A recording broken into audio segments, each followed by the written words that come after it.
WODU, the heartbeat of Old Dominion. You're listening to Straight Red, your home for soccer news and headlines. I'm your host, Tyler Edens. Welcome to this beautiful, beautiful, cold December 5th evening, everybody. And it's been a while since I talked to you. It's been about, I want to say a month.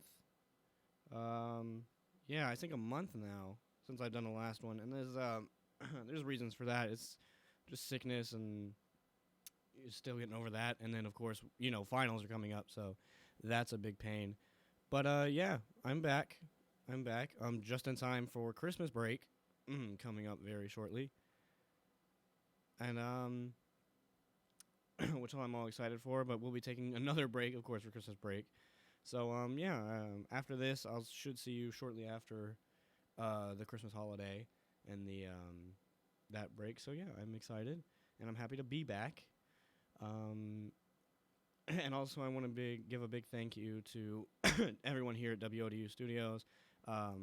Just a quick mention, we did our banquet this last weekend, and Straight Red was voted best sports show on the station. And also, I want to thank everyone here at the station. I want to thank everyone who listens at home, because without you guys, this show would not be what it is and would not have that opportunity. So I want to thank everybody for that.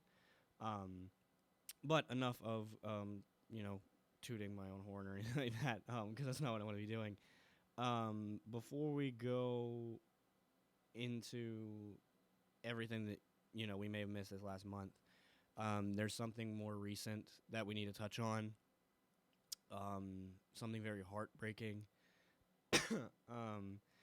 And that is and if I butcher this name, I do deeply, deeply apologize. It's the Chapecoense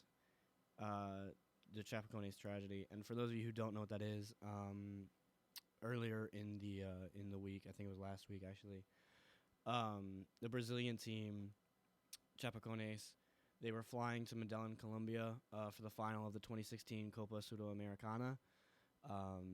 When the plane went down, there were 77 people on board, and 6 survived. 3 players, 2 members of the flight crew, and 1 journalist. The plane, as of right now, what they believe is that it crashed due to lack of fuel, because the pilot didn't stop to refuel the plane to save the charter airline he worked for, Lamia, some money. And, it's just an unnecessary risk that led to a massive tragedy that just didn't need to happen. And Chapecoense were on a meteoric rise. I do believe they were in the bottom tier of Brazilian football a number of years ago, and they came all the way up in the first league. They had a wonderful, wonderful rise, and they were in the finals of the Copa Sudamericana, and they were actually awarded the trophy and the $2 million prize by the South American Football Confederation, CONMEBOL. And their opponents and rivals, Atlético Nacional, were okay with this, of course, and they will also be awarded $1 million for fair play and for the respect that they're showing in this time of need in the country of Brazil. And if I keep clearing my throat, I apologize. That's because this is a very touching and hard subject to talk about. Of course, because you don't want tragedies and things like this of this nature, and those are very difficult to talk about. And also, again, I'm getting over an illness. But it's just, my heart goes out to all of the family members, all the friends, all the fans, everyone who was at all involved in this crash. I read a piece of a news article that said, I can't remember who it was, I think it was a coach, that said that everyone in this town knew someone in the hometown that Chapecoense played in. They knew someone from that team, and so that makes it a lot more difficult to deal with, and that's just even more heartbreaking. So I want to give my condolences to everyone, all those family members who are dealing with this tragedy and with all their lost loved ones, and to everyone, those 6 who did survive the plane crash. I wish you wonderful and speedy recoveries. And I know dead air isn't really appropriate for radio, but I'd like to take about a 5-second moment of silence, just out of respect for those who lost their lives in this plane crash. So if you will not mind helping me with this.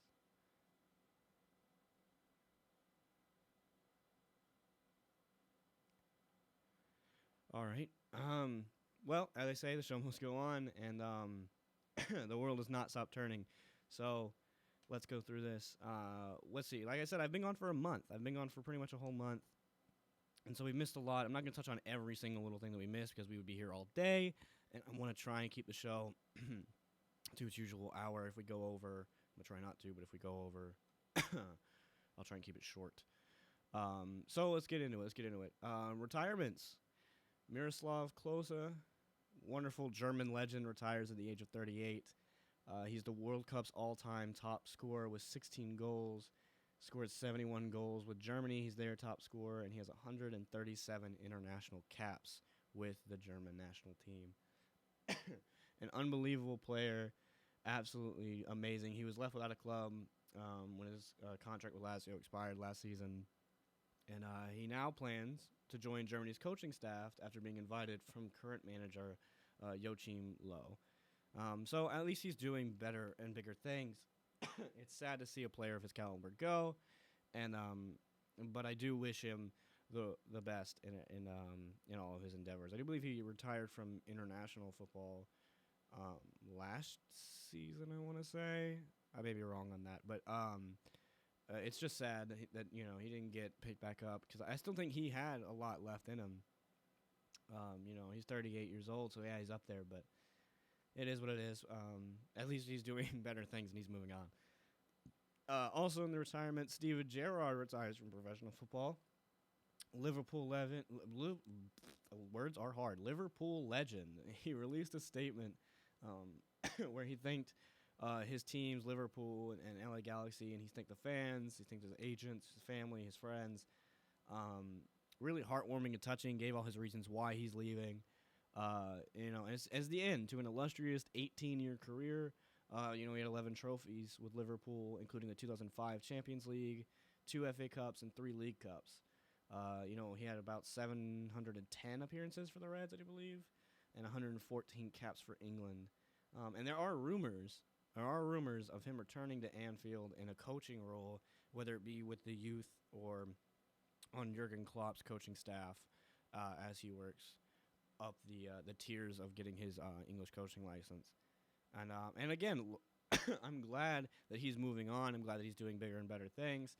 And I'm glad that both of these men are going into coaching because I think both of them are going to be fantastic. There's a lot of players out there that whenever they leave, they don't know what they're going to do, and a lot of them want to go to coaching, but then they utterly fail. I think there's a lot of players out there like Frank Lampard, Steven Gerrard, John Terry, and now Miroslav Klose. I think all 4 of those, of course, John Terry and Frank Lampard have yet to retire, but once they do, I think all 4 of those players will be fantastic in coaching roles. They're extremely smart. They they know the game better than anyone else, excuse me. It's just absolutely wonderful, and I'm glad that they are moving on and doing better things. But again, it is very sad to see, legends just go away. But congratulations to these 2 men. They had illustrious careers. We should not be, looking back and being sad about them retiring. We should be looking forward to what they have and admiring the careers that they put out. And a big thank you to Miroslav Klose and Steven Gerrard for everything that they've done for football. So, and hopefully they continue to do so in coaching roles. Moving on, Chelsea youth players. Maybe there's going to be a change. For those of you who don't know, under Roman Abramovich, our current owner, there's been a lot of squandering of youth talent. They haven't been getting their chances. They've been getting loaned off. And there's still a lot of youth players on loan right now. And I'm all for loaning out youth players. Do not get me wrong, because they need to learn how to play. They need to learn the styles. They just need to develop skills and develop as a player. And sometimes you outgrow the youth academy and you just need to go and you need to move on to bigger and better things. You need to move on to a loan, and then whenever you're ready, you'll come to the first team. I'm all for that. But Chelsea is notorious for throwing all of their youth players into loans and then selling them without getting any proper use out of them, and then they big elsewhere. And so that may be changing, maybe not. Let me explain. Bertrand Traore, who is a youth player for Chelsea, is very unhappy because he's been loaned out again this season to Ajax in the Netherlands. He was loaned out last season and he's just really annoyed. He wants to play for Chelsea. He thinks he's ready, and he's sick and tired of this squandering of youth talents. This pretty much no youth players since Roman Abramovich. To give you some insight, the last homegrown first team regular talent that plays for Chelsea is John Terry. John Terry, who's about to retire, he debuted in 1998. He is the last homegrown Chelsea player that started that is a consistent first that was a consistent first team talent, and that's absolutely sad. That's absolutely disgustingly sad. There's no reason that the youth academy should be struggling that bad. And what's sad is the youth academy isn't struggling. The youth are doing wonderful on their level of play, and in their leagues. And it's just I don't understand why we can't bring them up to the first team and try to use them. But it looks like Antonio Conte, our new manager, is trying to change that because he's giving a lot of opportunities to young players like Olaina, Ruben Loftus-Cheek, Dominic Solanke, and Nathan Chalobah. I mean, all of these guys, they've had their share of experience, and they've been playing a lot. As a matter of fact, Ruben Loftus-Cheek has been playing a lot more recently, and so has Nathan Chalobah. I know they've been playing a lot in both the Champions League and in the Premier League. And so I'm excited. I hope that he changes this trend. I hope Conte changes this trend and brings in a lot of younger guys to fix all these problems, especially in the backfield. I mean, David Luiz is fine. John Terry is iffy. And Gary Cahill is fine. But, I mean, these are all older guys. We need to move into a younger generation, especially in that back line. And I'm excited. I really, really, really hope that this is a sign for change, and that we'll start utilizing our youth players a lot more in the coming seasons. Transfer news. This is probably the most news that we missed out this last month. Again, I'm not gonna give you everything that we missed, but some of the bigger ones. John Mikel Obi is set to leave Chelsea, with club sources saying they will not be talking with him about a new contract. I'm not really shocked about that at all. I mean, he wasn't really a big integral part of the club anymore. And, I hope he, has better success somewhere else. But he just doesn't fit the club, especially now with Antonio Conte. He just doesn't fit. Christian Pulisic, the U.S. international, right now he's at Dortmund. He's been linked to Liverpool. He was linked last summer, and he's linked with them again after Danny Ings' season-ending knee injury. Liverpool mis-signing them during the summer. They put out a 14 million pound bid that was rejected, and reports say that Liverpool are willing to raise their previous summer bid of 14 million. They haven't disclosed any numbers yet, but they are looking to sign Christian Pulisic, and he would be great, especially since leading in Barcelona seem to be keen on snatching up Philippe Coutinho from Liverpool. Which would be wonderful for Barcelona. I mean, Arda Turan is not doing very well for them, and Philippe Coutinho could easily fill that role. He could also fill the role of Andres Iniesta because he has an injury right now, and he's going to be most likely retiring very soon, at least the end of the season, maybe next season. So he'd be good. And speaking of Arda Turan, Liverpool, to get, I guess, back at Barcelona, they're looking at Arda Turan to replace Coutinho if Barcelona take him. So maybe there will be a swap in there in that deal. Who knows? I don't. I'm half coughing, half laughing because I don't think this is a good move for Liverpool at all. I think it's fantastic for Barcelona, not for Liverpool, because Turan is not doing hot at all. He's unable to lock a spot in Barca's lineup, whether it be in the Champions League or in the Spanish league. I mean, he's not doing anything. He's not looking impressive. And, he's not going to break that MSN mold. Even when, Messi is injured or out or resting or whatever, he's still not impressing anyone at all. And I don't think he's going to do any better in England. While Coutinho is red hot, he's consistently in the first team. He's probably, I would say, one of the best players on Liverpool right now. I would go as far as to say he's the best player at Liverpool right now. Coutinho is playing lights out right now. This would be a huge pickup for Barcelona. Again, with Messi, he's not going to be here forever. Messi's not going to be here forever.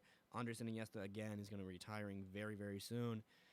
So Coutinho is going to have most likely consistent first team play, and I think it's going to really benefit Barcelona and really hurt Liverpool.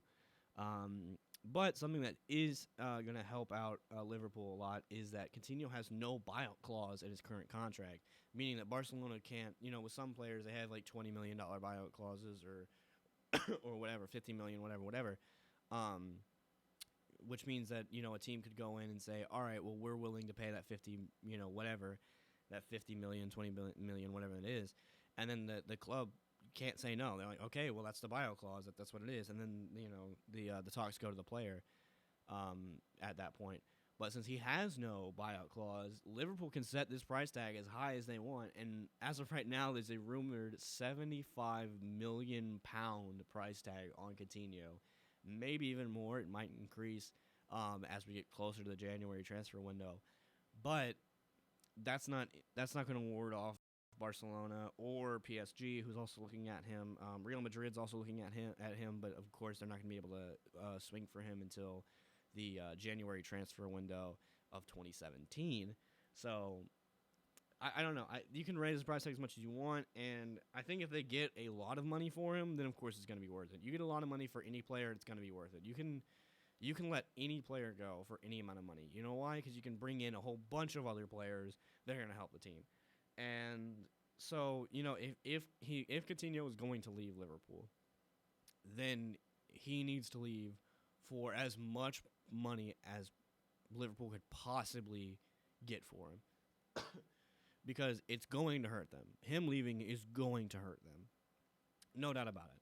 But if he does leave, then they have at least that money to go and then splurge on maybe Christian Pulisic and, splurge on some other players that are really going to help replace him and help the team a lot. And so, maybe it's going to be a good thing, maybe it's not. But I think a trade for Arda Turan is a bad idea. I don't think it's going to work at all. Arda Turan, like I said, is not impressive. I don't know. I don't know why Liverpool would want him, to be fair. And I mean, that's nothing against Arda Turan. I think he's a good player, but he's not impressive. And he's nowhere near Coutinho's level, in my opinion. But we'll see. We'll see how that goes. Also, staying in England, Jose Mourinho is looking to get rid of at least 8 players in the next 2 transfer windows. 8 players. This includes defenders Marcos Rojo, Matteo Darmian, Phil Jones. This includes midfielders Bastian Schweinsteiger, Morgan Schneiderlin, and Michael Carrick. This also includes wide midfielders Ashley Young and Memphis Depay. And of course, Zlatan Ibrahimovic could also be leaving at the end of the year because he has only a 12-month deal and he does have an option to extend it. But Zlatan has also come out saying that he could see himself conquering the U.S., so maybe if United isn't, battling for first place or isn't battling for championship spots, maybe he's not going to want to stay. Maybe he's going to want to go to, the United States, where he may have an arguably easier time. I don't know. I understand that Man United is struggling right now. A lot. And they tried to fix a lot of their problems in the transfer window, by picking up Mkhitaryan, Ibrahimovic, Pogba, and Bailly. And I think the best signing they've had is Bailly. And he's hurt. He's injured. So, I mean, I understand getting rid of some defenders and picking up some more, some better ones because you need them to replace Bailly. But, I mean, you can spend all the money in the world. If you're not spending it wisely, then you're not going to do anything. Mkhitaryan, he did good in Dortmund, but I think there should have been a little bit more scouting there. I think with the scouts that Man United has, they could have seen that, maybe he's not going to play well in English football. Because while he was good in Dortmund, he was not, perfect. He was not lights out. He was good at Dortmund. And, I don't know, Pogba, that's just sad. That's just sad. You spend a whole lot of money on a player that you expect to do really well, and then just terrible. But he just hasn't been doing as well at all. I don't know. I don't think Man United has spent their money wisely in quite a number of transfer windows. I don't think the management has been what it should be in the last number of seasons. And I'm a big fan of Jose Mourinho, the special one. He coached my Chelsea to multiple Premier League championships. I'm a big fan, but I don't know if he really knows how to fix this team just yet. Just yet. I don't think he knows the full extent of the problem just yet. So we'll see. We'll see what happens. It's still. I don't expect all of Man United's problems to be fixed with one transfer window. I don't expect any team's problems to be fixed with one transfer window. However, when you sign players like Pogba and Ibrahimovic, then yeah, I expect your problems to at least turn around a little bit. But they're sitting in the same spot they were in last season. They're sitting in terrible spots. They're below fifth place. They're in sixth place right now. I just don't understand. You have so many all-star players, and it's like they have all these great pieces, but none of them fit. None of them work together in a working machine, in a well-oiled machine. I don't really know what's going on. It's like you have all the great pieces, you just don't know how to put them together. You don't know how to make them work. And I don't know. I don't know if that's, again, I don't know if it's a coaching thing, or I don't know if it's these players just they're not compatible. I don't know what it is. I have no idea. But we'll see. Hopefully he can fix it. I think give him this transfer window, see how he does, maybe one more, and then if Jose Mourinho does not have a title contending Man United after the summer transfer window of 2017, then he needs to be sacked. And I know it's short notice. I know it's only a year and a half, and all my Man United fans, probably aren't liking me for saying that. But I mean, if he's planning on doing this mass exodus of getting rid of all these players and bringing in a whole bunch of new ones, and a whole bunch of all-star players like he did last transfer window, then I expect change. I expect massive change come the summer transfer window of 2017. But we'll see. We'll see how that goes. Moving on, we're going to Chelsea now. Oscar and Fabregas are going nowhere, according to Antonio Conte. These are two big players that have had a lot of speculation around them for the last few months now about if they're going to stay in Chelsea, if they're going to go. I think Oscar is more likely to leave than Fabregas, simply because Fabregas, I think, still has a big role to play in Chelsea's first team. It's just I don't think Antonio Conte sees that, or I don't know what it is. Oscar has been struggling a lot here recently, but I still don't think we should get rid of him, and here's why. Because Oscar is still, I do believe he's still relatively young, and he is going to be, I believe that he's going to be a player like Kevin De Bruyne or like a Paul Pogba. I think that we're going to let him go, and he's going to go play lights out somewhere else, and then come back to the Premier League and destroy us. I mean, so in that case, I guess not like Pogba. Ooh, shots. I think wherever he goes next, for whatever reason, he's going to turn up and he's going to play. And Chelsea has a bad reputation of doing that, but I really think that's what's going to happen. I think that he's not playing well right now, and maybe it's just the setup. I don't know. I think he's still a good player, and I think we should give him a little bit more time. So I think in the short term, it'll be good because we'll get some money for him, and we can revamp some things that we need to look at, preferably in the defense. But in the long term, I feel like it's not going to be that good of an idea. I feel like he's going to be a lot better in the next 2 to 3 years, and we can get a lot more money for him. But that's just, who knows? That's my psychicness kicking in, I guess. We'll see in a couple of years, I guess. And Fabregas, I'm a big fan of Fabregas. I really like Fabregas. I think he should be starting every game. I don't know why he's not. I know Nemanja Matic is in the starting lineup, and he's fantastic. And he was out with an injury for this last Man City game. We'll get to that. So Fabregas got the start there. But I really wish he was starting. I really, really wish. I know N'Golo Kante is playing lights out, and keep him. And I know Matic is great, but I don't know. Switch Fabregas in there every now and then. I mean, he hasn't been getting a lot of playing time, and I think he's still a phenomenal player. And again, I think he's going to go to somewhere else, and he's going to come back, and we're going to pay for it. We're going to pay for it. So that's my opinion on that. Juve has shown interest in Oscar. I think both Milans have been rumored to be eyeing Cesc Fabregas. And Antonio Conte, he said, and I quote, "It's gossip. I'm not going to send them away. They are important players for Chelsea." Who knows? Who knows what's going to happen? I hope they don't leave, especially Fabregas. Oscar, I'll be a little bit. I guess I'll be a little bit more okay with because he's not doing anything right now. Fabregas, I think, has a lot of potential still at right now. I think that he has a lot left to give Chelsea. So I don't know. I don't want them to leave. I really don't want them to leave. Also, Antonio Conte said he stated that his squad is complete. Someone asked him if I didn't believe it was in an interview with Sport. They were asking if if he's going to pick up a defender in the January transfer window, and he said a defender. It's way too early to be thinking about that. My team is complete. So we'll see. And I mean, we're at the top of the table right now, so hopefully it is complete. Hopefully they'll continue on this successive run. But we'll see. Also, briefly, Arsenal are targeting Carlos Bacca again. There are rumors that he was being looked at in the summer. There's apparently a rumored £20 million pound bid that they're going to put out for him come January. And I have a hard time believing any Arsenal transfer news because they never want to pull the trigger on it. They never want to bite down and pay money. We've seen this before. Lacazette, they didn't want to pay what money they wanted for him. And, I mean, with Mario Icardi, I'm sure if they would have given him, all the money that they have. I mean, they have tons of money.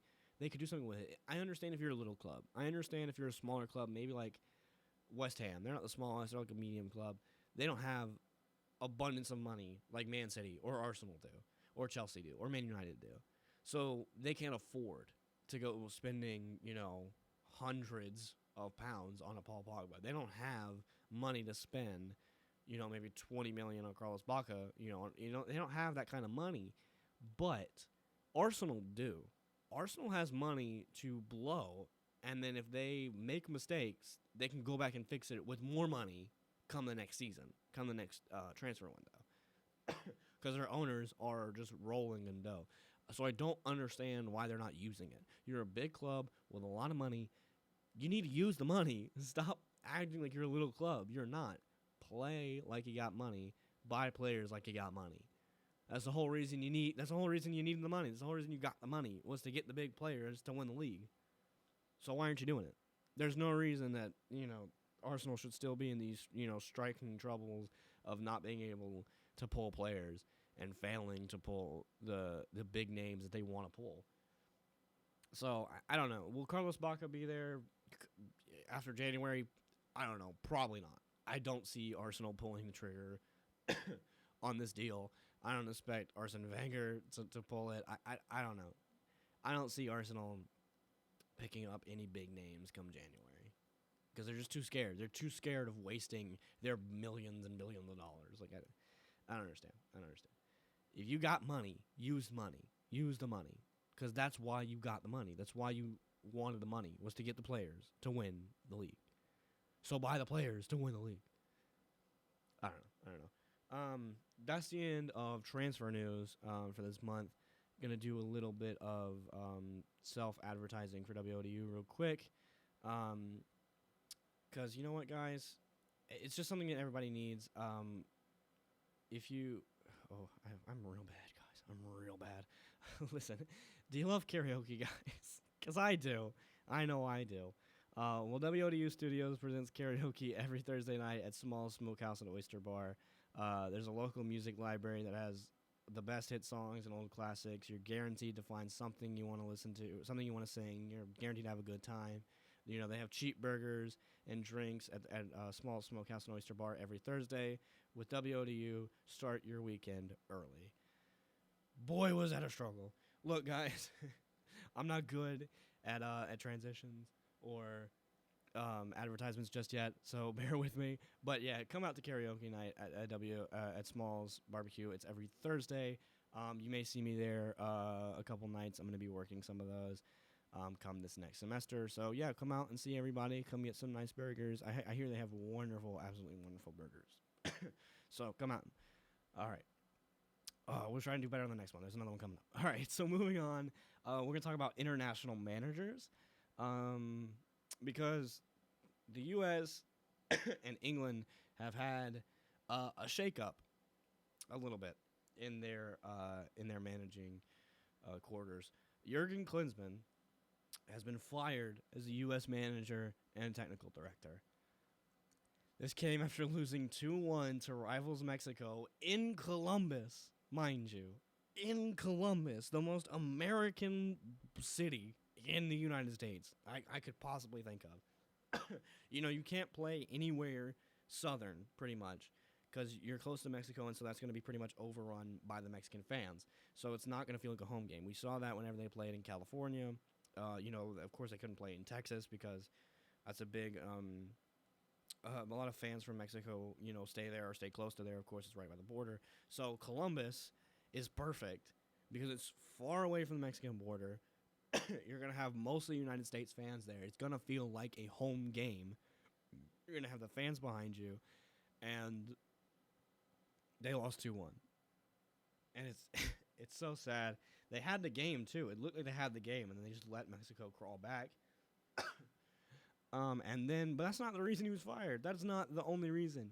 After that, the very next game, they lost 4-0 to Costa Rica. These are both World Cup qualifying matches in the Hex. In the Hex, guys. Oh, it was atrocious. It was absolutely sad.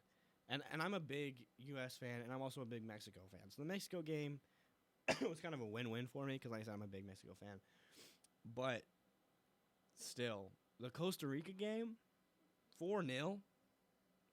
Come on, guys. And after that, the USFA, they were done. And they said goodbye, Klinsmann. And now he's gone. It's sad. I liked Klinsmann. I do believe that he had some very questionable coaching tactics. I do believe that his weird hate for the MLS was kind of something that he shouldn't have dressed, considering that he was the manager of the United States national team. But that's besides the point. He made soccer interesting for U.S. fans. And that's a big, big part of why I liked him and why I think a lot of people liked him, is because he made U.S. soccer important. There's, you always talk about the big three sports. It's football, baseball, basketball. Maybe not in that order, but still. Those are the big three in the United States. And soccer was always on the outside looking in. With Klinsmann, it made it feel like there was a top four sport. They made it to the top fourth sport. Like, they were up there, finally. And I really don't want to see them take a step back. I really don't. And Klinsmann also had a very impressive World Cup run in 2014. Got us all the way to the round of 16, and then he got us to a fourth place finish in the Copa America Centenario earlier this year. And and I just don't know how you derail progress like that. Like, he made U.S. men's soccer important to the United States. So the fans of the United States, he made soccer important. And he led us to a fantastic World Cup run and a wonderful Copa America Centenario run. Yes, 2 straight losses in the Hex, and one of them a humiliating 4-0 loss to Costa Rica. I understand the frustrations, but I think that his progress in just how he made Americans feel and think about the sport was enough to keep him. And in the last 2 major tournaments that we were in, we had success of some sort. Success for the United States. We didn't win, but we got a lot farther than we thought we would. Especially in the World Cup, whenever we were in a group with Germany and Portugal. I do believe we finished second in that group, right under Germany. So, I don't know. I really don't know. I understand the firing. I don't agree with it. And I also don't agree with the appointment that they made of Bruce Arena. Bruce Arena is retaking this position. He was in LA Galaxy. He was in LA with the Galaxy for a little while. Won some championships there. And I understand that. But I really don't think the U.S. fans get behind him like they do Klinsmann. I don't think that he's going to make soccer exciting anymore. Yeah, and I hope that the excitement that Klinsmann instilled is going to carry over and keep pushing. But I don't know. I just don't want the U.S. to take a step back. I don't want the U.S. to take a step back. We're improving in our international play. We're improving in our mindset and in the way we think about the sport. It's becoming important again, it's becoming important, period. It's becoming important. And I just don't want it to take a step back with Bruce Arena. I really don't. I don't think he's going to be a fan favorite. And I think a lot of people are just going to tune off now that they know Bruce Arena is the manager. And I know it's coming from a weird standpoint because you want the manager who's going to help you win games. And I think Bruce Arena, I think that now maybe he can, but I don't think that's our biggest problem right now. I don't think winning is our biggest problem right now. I think we can win. I think we can. We just need, I think it's just the mindset. I think it's the mindset. It's just not important. It's not important. In Germany, soccer is so important. In Mexico, soccer is the sport. It's big. Spain, England, all these international countries, soccer is everything. Everything to them. And in the U.S., it's just a sideshow. It's just something else that we have. And I think that's why a lot of those international teams do a lot better, is because they have the fire for the sport. They care about the sport. Their players care about the sport. And I'm not saying that U.S. players don't, but I don't think they care as much because it's just not ingrained in them. It wasn't ingrained in them from, birth. It's not ingrained in them in the culture of the United States. And I think Klinsmann was on the path to changing that. And I just don't want that to be derailed now. Hopefully it won't, but we'll see. Hopefully we'll make the World Cup. Hopefully we'll finish, in a decent spot. I'd be happy with another round of 16 finish. I really would. If we got out of the group, then that would be enough for me. Of course, the draws are not going to come out for a little while because we have to make it, there. But I think as long as we make it out of the group, I would be okay with that. As long as the round of 16 would be nice. So we'll see. We'll see. England now. Gareth Southgate. Good old Gary Southgate. He was appointed England manager on a 4-year contract. Oh, do I have to explain why this is wrong? Do I have to explain why this is a problem? Do I have to explain why Gareth Southgate should not be the England manager? At all. Do I have to explain that? Because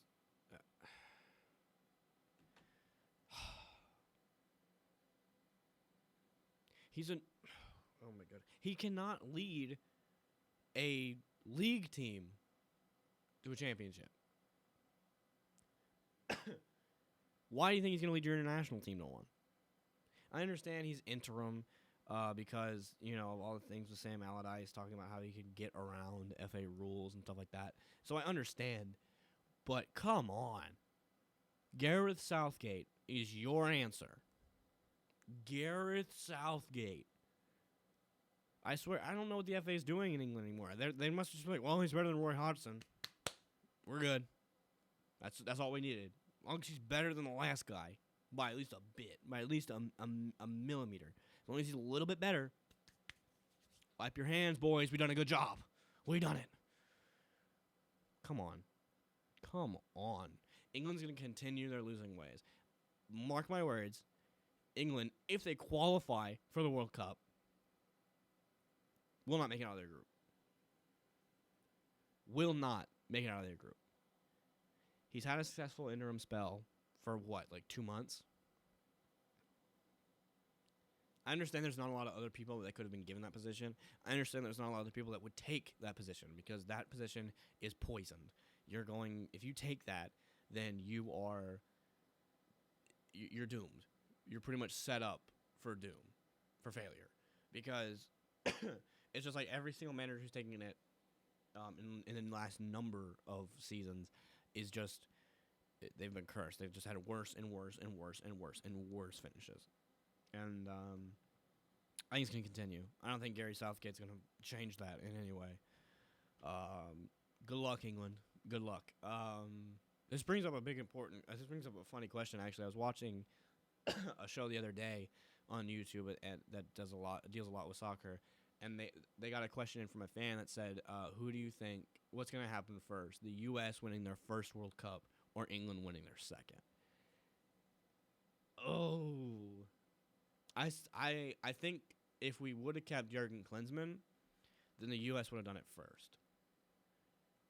The U.S. would have done it first. I think the fire and the intensity and the exciting young players that are coming up, Pulisic, Julian Green, who's also playing in Germany right now, I think that these youth guys would be amazing. And I think that they would carry us to World Cup with Klinsmann and with the new intensity that the U.S. has. With Bruce Arena, I'm not so sure. I don't think England's going to win a World Cup or a major international tournament at all with Gareth Southgate. I think it's going to be another manager later on. But I think right now England would get their second World Cup before the U.S. got their first. Simply because of the talent that they have in England. Their managerial staff, you can say what you want to about it, but the players that they have in England are some of the best in the world. Some of that homegrown talent is exciting and fierce and fast, and they know what they're doing. It's just a new manager that knows what he's doing, and they haven't found one yet. They haven't found one, so we'll see. I think it's going to be a very struggling time for both teams. I think the U.S. is going to catch up to where England is now. I think they're going to catch up, and they're going to be at the same tier and the same level of success / mediocrity, depending on which team you're looking at here. Because the U.S. getting to England's level would be success, but it would be but right now it's mediocrity for England because they expect big things. So I think that they'll get to a point where they match up, and then the U.S. will start to fall off, or England will start to raise up, and then they'll get another one. But we'll see. Going on to the games now. The two big games that I really want to touch on from this last weekend was let's start with the El Clasico. First El Clasico of the year. Barcelona versus Real Madrid, of course, ended in a 1-1 draw, and there's 4 big takeaways I want to take away from that, I guess. They're just, well, I don't know. All right, let's go into it. Barcelona has no confidence at all. They let Real Madrid waltz over them that first half. That second half, they came out, they were a little bit better. And, of course, they started off, they got a goal, and they were winning 1-0. But still, they looked sloppy. They looked sad. They just couldn't get it done. And I felt bad for them. I really, really did. But, yeah, they just have no confidence. I don't understand why. And also, Iniesta's injury is really hurting the team. It really is. Him not being there, his playmaking, his prowess, his knowledge on the field is not cutting it. Is being missed from the team. Andres Gomez, his replacement, is who's not cutting it. He can't. He's not performing the way that he should be and the way that is expected. So we'll see. Gomez, I don't think is going to stay. I think especially if Barcelona sign Coutinho, I think Gomez is going to drop down and maybe get picked up by somebody else, or he's just going to drop down on the pecking order. But yeah, Iniesta being gone is hurting Barcelona immensely. I feel bad. I really wish Iniesta a quick and speedy recovery, not just for his sake, but for Barcelona's sake, because they need him. They need him back. Real Madrid capitalized when they needed to. They got that Sergio Ramos 90th minute equalizer. Luis Enrique was obviously not happy about that, going on rants about how, his better team should have won and blah, blah, blah, blah. Look, if you were the better team, then you would have won. If you were the better team, you'd be at the top of the table right now. But instead, they're sitting 6 points behind Real in second place. So, I don't know. I'm not... I'm a big fan of taking ownership for your team and like this is my team. I think they're great. I think they're the best in the league, but I'm not okay with you whining about it. I'm not okay, and I know I know some people might think I'm a hypocrite for that because I'm a fan of Jose Mourinho and he is big on that and big fella on my team's better than yours and we should have won blah blah blah whine. But I don't agree with that. I don't think that he should do that. I don't think any manager should do that. If your team's better, then you're gonna win. Yeah, maybe your team looks better on paper, fine. But on that day, your team was not better at all. Maybe in a best of 7 series, whatever, like we do in like they do in basketball for like championships and stuff like that. Maybe you'd be better. Maybe not. You lost. You get over it. You weren't the better team on that day because you didn't play like a better team. And I throughout the whole season, I was blaming it on underestimation. They were losing to teams because they were underestimating them. They were drawing with teams because they were underestimating. You can't underestimate Real Madrid. You can't. They're the biggest rivals you have. They have world-class, amazing players in their squad. They are one of the best teams both in Spain and internationally. You meet them twice a year. You know what you're looking at. You can't underestimate them. So I can't blame this on underestimation anymore. I don't know what's going on with Barcelona and why they've been having such an uncharacteristically mediocre, I guess, season. I mean, they're still in second place, but still, like that's nowhere near where we expect Barcelona to be. We expect them to be first and only first, and we expect them to be dominating these games. So I don't understand. I really don't understand, and I cannot blame this on underestimation anymore. I don't know what it is. I don't know if it's a problem with the manager. I don't know if it's a problem with the players. I don't know what the problem is, but it's not underestimation anymore. I can't save Barcelona by saying that anymore. I wish I could, but I can't.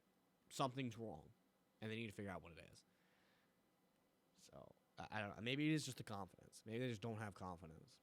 But I don't know why. Why didn't they start off the campaign with confidence? I understand they would have lost confidence losing and drawing some of these games they should have won, but why then did you lose it? I don't know. It's just a weird thing. That's just weird. It's just really weird. They need to get the confidence back, and then you start fighting. That's all I have to say about that. That's it. So, guys, I'm in I guess I'm considered an aspiring artist doing this show, and I'm also a photography major. And for all of you other aspiring artists, whether, it'd be, whatever, especially those who want to sing and stuff like that or want to be a comedian, WODU Studios hosts open mic night at Small Smokehouse and Oyster Bar every Wednesday night. You can even, you may even get an offer to play for paid Saturday shows. Just ask Jesse Moody of our very own ODU community. Come show off your talent on Wednesdays at Small Smokehouse and Oyster Bar every Wednesday night. So, that's 2 excuses for you to go out during the week. Go to Smalls on Wednesday for open mic night. Go to Smalls on Thursday for karaoke night. Have some nice food. And, if you go out for open mic night or if you're, do really good at karaoke, who knows, you could get invited for a paid gig on Saturdays. So if you're really good at singing, you're a good comedian, whatever, like I said, sign up to do that. Wednesday's open mic night. And Thursdays are karaoke night. And again, you may see me there Wednesdays and Thursdays because I'll be working some next semester. So who knows? We'll see. Come say hi. Moving on now. I hope that transition was a little bit better. Probably wasn't. But moving on now. We're going to go to the other biggest game of the weekend. Chelsea got their 3-1 victory over Man City, which is lovely. Lovely. I wish Austin was here, and I hope he's listening at home, and I hope he cries. I'm just kidding. I love Austin. I love Austin so much. I need to have him back on the show soon.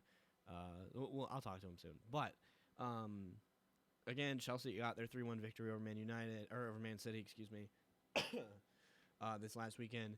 And this was a very dirty game that saw Sergio Aguero given a 4-match ban.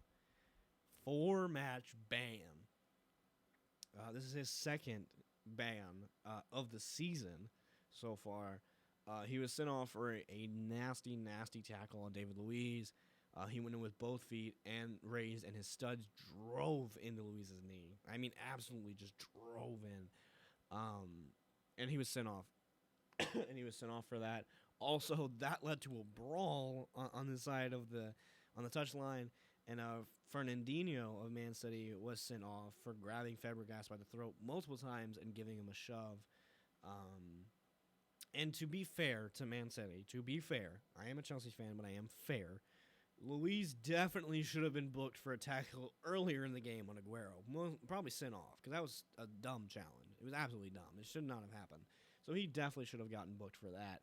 And Fabregas, I definitely think he was the aggressor in that altercation with Fernandinho. I mean, he did get away with like a slap on the Brazilian. So I don't know. And the FA is not punishing him for that. He's not in any wrongdoing. They are, however, charging Chelsea and Man City, the clubs themselves, for not being able to control their players, which I think is good. I think you do need to hold the clubs accountable and not just the players. Because, yes, at the end of the day, players are going to do what the players want to do, but if you hit the club in the pocket, if you are fining them for all this stuff, then they're eventually going to make changes themselves. And so I think it's I think it's good. I think it's good that you do that for clubs. But yeah, that was a dirty, dirty, dirty game. It was beautiful though. It was really good. Continue on. Stones was atrocious in this game. He got absolutely just shouldered off in like one of his first encounters with Costa, and then for the rest of the match, he just let him walk all over him. Like Costa could do whatever he wanted as long as he went past John Stones. As long as he was on John Stones, he could do whatever he wanted because John Stones wanted no part of it. John Stones did not want to defend Diego Costa. It was just sad. I don't know. And Stones has got to learn some ferocity. And I understand he's a young guy, and I understand the big money can get to guys' heads.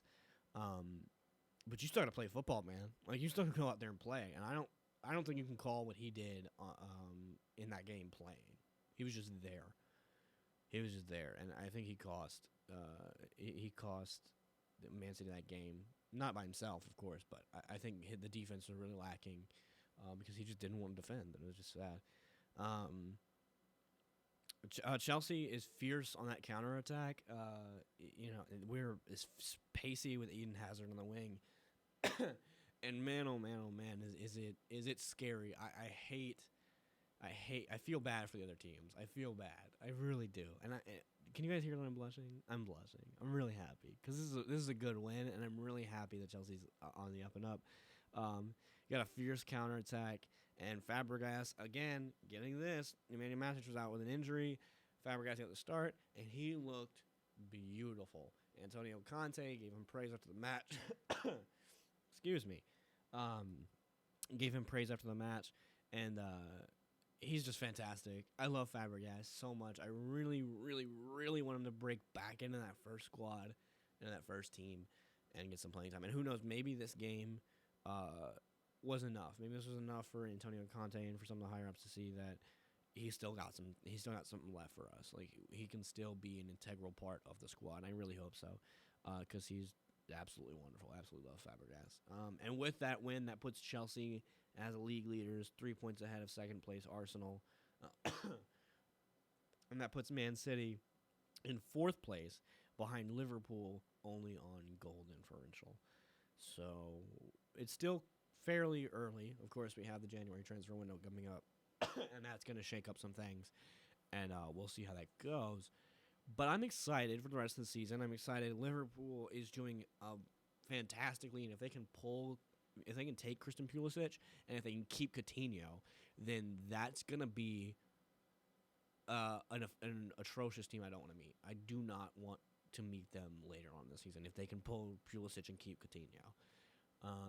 Hopefully, for everyone who's in the Premier League sake, the Barcelona can take Coutinho from them, but we'll see. We'll see how that goes. Arsenal is also up there doing really well. Of course, they're in second place.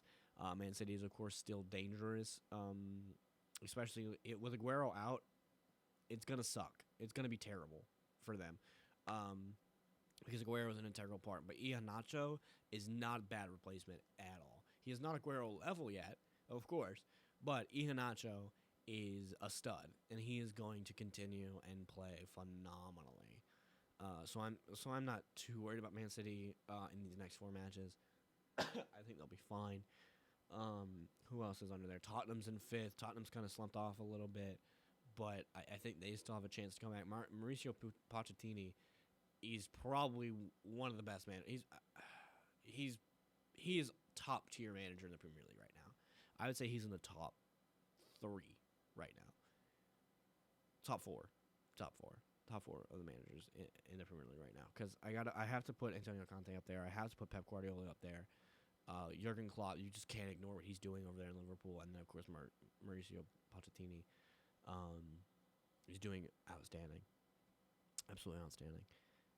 So yeah, I would love for Tottenham to make a rise. I would love for them to get second place because I want Chelsea to get first. But we'll see what happens. And then of course, Man United, I do believe, is bringing up the rear down there in sixth.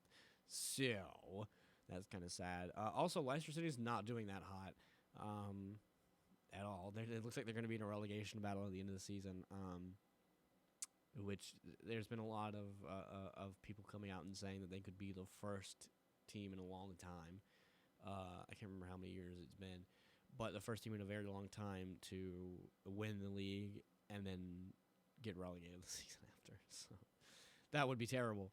But it looks like it could happen, and we'll keep a close eye on that. I didn't put anything here on the Champions League, although we haven't touched on it in a whole while. I was going to save that for after the break. So we'll talk about that afterwards once they get out of the group finals, or group stages, of course. But I do want to talk about the MLS final coming up. Yay! MLS final, Seattle Sounders versus Toronto FC. I do believe two teams that I don't think anybody thought was going to be there whenever these playoffs started. I definitely think, there were teams like Colorado Rapids or the Dallas FC. I definitely think they were more likely to get there than Seattle and Toronto. But, what happens. So they'll be there Saturday, December 10th at 8 p.m. Tune in. I do believe it's on Fox, I want to say. I think Fox has the rights to MLS currently. So I'll go ahead and watch that game. I should be watching it. I might be at work. Guys, tell me how it goes. No, I'll let you know. I'll be back after the break, and I'll let you know everything that you need to know about that. The Champions League, we'll keep an eye on Leicester City and what they're going to be doing. We'll keep an eye on the Premier League. We'll keep an eye on everything for you, and we'll be back.